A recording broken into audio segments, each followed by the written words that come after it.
സൂപ്പർബർഗ് വികസിപ്പിച്ചെടുത്ത ഇന്ത്യൻ വംശജനായ ശാസ്ത്രജ്ഞൻ ആരാണ്? ആനന്ദ മോഹൻ ചക്രബർത്തിയാണ് സൂപ്പർബർഗ് വികസിപ്പിച്ചെടുത്ത ഇന്ത്യൻ വംശജനായ ശാസ്ത്രജ്ഞൻ.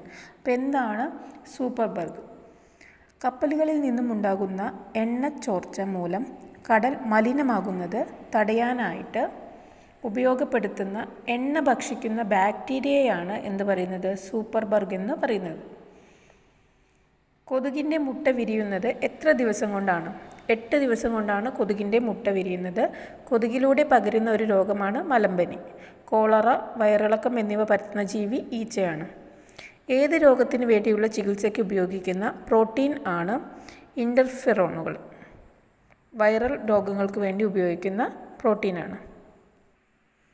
ഒരു പ്രത്യേക സ്വഭാവത്തിന് കാരണമായ ജീനിൻ്റെ സ്ഥാനം DNA-യിൽ എവിടെയെന്നാണ്